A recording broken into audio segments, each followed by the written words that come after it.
ఫిబ్రవరి 17 మనకు ఎంత ముఖ్యమో నవంబర్ 29 కూడా చరిత్ర పుటల్లో అంతే ముఖ్యమైన దినం.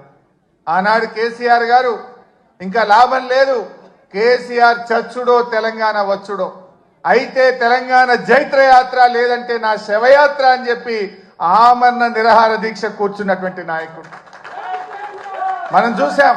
గాంధీజీ గారి సత్యాగ్రహం చూసాం, పొట్టి శ్రీరాములు గారి ఆమరణ దీక్ష చూసాం. మరి నాడు కేసీఆర్ గారు కూడా ఆమరణ నిరాహార దీక్ష కూర్చొని ఢిల్లీ పీఠాన్ని కదిలించి డిసెంబర్ 9, 2009 ప్రకటన వచ్చిందంటే అది కేసీఆర్ గారి దీక్ష ఫలితం అని కూడా మనం గుర్తు చేసుకోవాల్సిన అవసరం ఉంది. నిజంగా ఆయన ఆ రోజు దీక్ష పూనుకోకపోతే ఇవాళ తెలంగాణ ప్రకటన వచ్చేదా? ఎవడెవడో ఏదో మాట్లాడుతున్నాడు. ఆ రోజు చిదంబరం గారు నాకు బాగా గుర్తు, కేటీఆర్ గారు, మా మధుసూనాచారి గారు, జయశంకర్ గారు అందరం కూడా అక్కడే ఉండేవాళ్ళం. చిదంబరం గారు ఫోన్ చేసి ఢిల్లీ నుంచి కేసీఆర్ గారు దీక్ష విరమించండి, మేము తెలంగాణ ప్రక్రియ ప్రారంభిస్తామన్నారు. మీ మాటలకు మేము మోసపోం.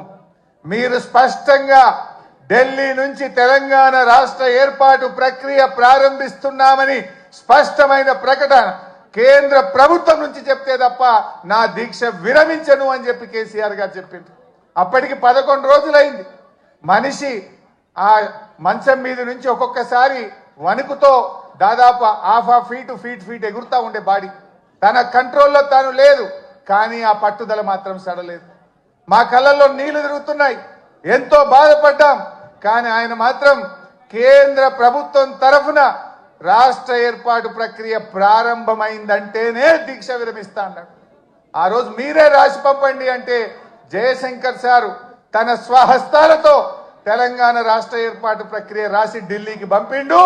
గదే చిదంబరం గారు ఢిల్లీ నుంచి అనౌన్స్ చేసింది. అది ఆ రకంగా తెలంగాణ తెచ్చుకున్నాం.